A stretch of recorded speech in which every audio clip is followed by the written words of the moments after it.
The rule of law does not prevail and exist. The law of the anarchic ruler, Mamata Banerjee, prevails. It will not be wrong to say that West Bengal has turned into a state where there is a government run by the rapist, of the rapist, for the rapist. मुख्यमंत्री को पीड़ित महिलाओं के साथ खड़ा होना था, पर वो टीएमसी के गुंडों के साथ, बलात्कारियों के साथ खड़ी होती है. This press conference highlights the lawlessness that prevails in the state of West Bengal, where it is clear to every citizen the rule of law does not prevail and exist. Rather, the law of the anarchic ruler, Mamata Banerjee, prevails. And when the perpetrator of crime happens to be a TMC goon, a constitutional position holder, the chief minister of the state, doesn't even care to uphold the dignity of the women of the state, the Hindu women especially, being targeted by goons of Shahjahan Sheikh, the absconder. सबसे पहला तथ्य जो आपके समक्ष पश्चिम बंगाल में ये कहना गलत नहीं होगा, आज वहां की जनता कह रही है, जंगल राज कैसा होता है? बिल्कुल ममता राज जैसा होता है. जंगल राज कैसा होता है? बिल्कुल ममता राज जैसा होता है. जहां पे पुलिस बल के शस्त्र तो झुक जाते हैं, महिलाओं के साथ बलात्कार होता है, जनजातीय समुदाय की महिलाओं को प्रताड़ित किया जाता है, लेकिन टीएमसी के गुंडों के पास अस्त्र शस्त्र होते हैं, बंदूकें होती हैं, महिलाओं पे रखी जाती है, उनको डराया जाता है और हिंदू महिलाओं को खासकर प्रताड़ित करके उनका शोषण किया जाता है, बलात्कार किया जाता है.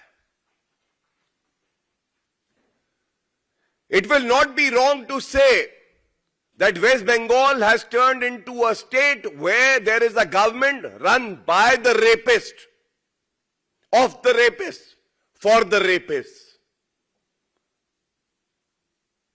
मैं पुनः कहूंगा, पश्चिम बंगाल आज वो प्रदेश है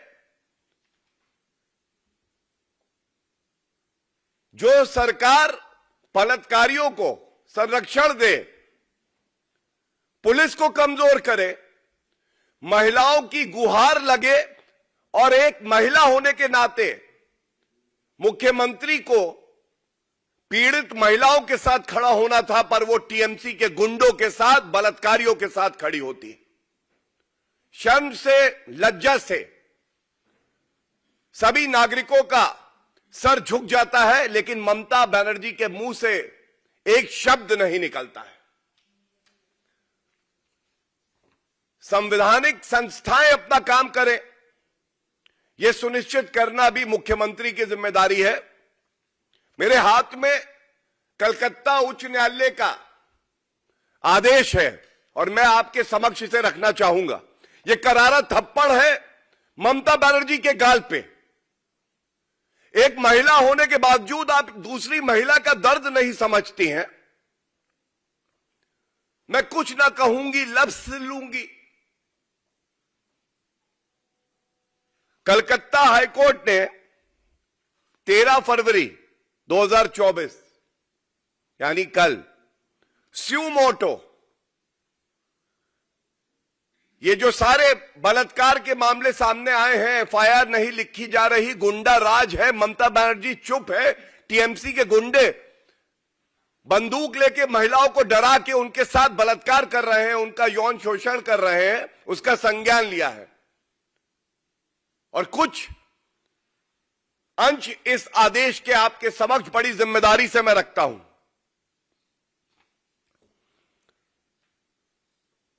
कोर्ट ने कहा, I have been grossly disappointed after going through several newspapers and electronic media reportings where it has been reported that a good number of ladies in Sandesh Khali, North 24 Parganas, have been sexually assaulted at gunpoint.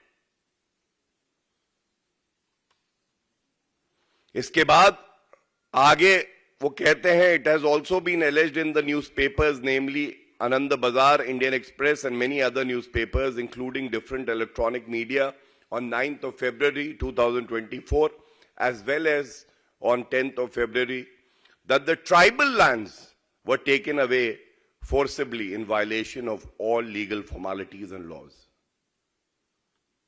Hindu महिलाओं का शोषण, बलात्कार, और एक तरफ केंद्र की सरकार श्री नरेंद्र मोदी जी के नेतृत्व में जनजातीय समुदाय को मजबूत कर रही है, मुख्य धारा से जोड़ रही है, उनका सशक्तिकरण कर रही है, और दूसरी तरफ पश्चिम बंगाल में जबरन उनकी जमीनें छीनी जा रही हैं, वो भी गैर कानूनी ढंग से।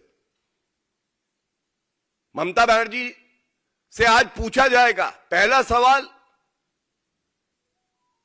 हिंदुओं से आपको इतनी नफरत क्यों है? जनजातीय समुदाय से आपको इतनी नफरत क्यों है? पिछड़े समाज से आपको इतनी नफरत क्यों है, जिनको कानून का सहारा देकर पूरी तरह से मजबूत करने का काम आपको करना था? उनके खिलाफ आपके गुंडे उनका शोषण कर रहे हो और आप चुप है।